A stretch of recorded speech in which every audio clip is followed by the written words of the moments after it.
2வது அதிகாரம் 24வது வசனம் இப்படி கொண்டு வந்து பெவிகால்ல கொண்டு வந்து ஒட்டி வைப்பாரு. 3வது அதிகாரம் 1வது வசனம் பிசாசு வந்து பிரிச்சு விட்டுரும். புருஷனையும் பொண்டாட்டியும் பிரிச்சு விட்டுரும், மனுஷனையும் கடவுளையும் பிரிச்சு விட்டுரும். இதான் இது இது இது கடவுளுடைய வேலை, இது பிசாசனுடைய வேலை. இது கடவுளுடைய வேலை, இது பிசாசனுடைய வேலை. அவன் அதை அழகா செய்வான். ஆனா நீங்க பிரிவீங்களா இல்லைங்களா ஆண்டவர் அனுமதி கொடுப்பார். போய் பார்த்துட்டு அவனை தொட்டுட்டு வா அப்படின்னு. அவனுக்கு நல்ல வேலை இருக்கு, சரி அந்த வேலையை பிடுங்கி பாரு, அவன் என்ன செய்யறான்னு பார்க்கலாம். யோபுவை பத்தி ஆண்டவருக்கு அதான் ஒரு பெருமை இருந்து, பாத்தியா என்னுடைய பையனை பாத்தியா அப்படின்னு ரொம்ப பெருமைப்பட்டான். அப்ப பிசாசு என்ன, நீ என்ன அவனை நல்லா வச்சிருக்கிற, அதனாலதான் அவனுக்கு எப்பவுமே பணிஞ்சு இருக்கிறான், அவனை தொட்டு பாரு அப்ப தெரியும். ஆண்டவர் சொன்னார் நீ தொடுறா அப்படின்னு. உயிரை மட்டும் தொடாது, மிச்சம் எல்லாத்தையும் தொடு. அவன் நாசம் பண்ணி விட்டான்.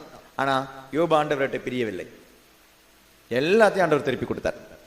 ஆண்டவர் மீதுள்ள நம்பிக்கை, அந்த நபர் மீதுள்ள நம்பிக்கை. Praise the Lord, hallelujah.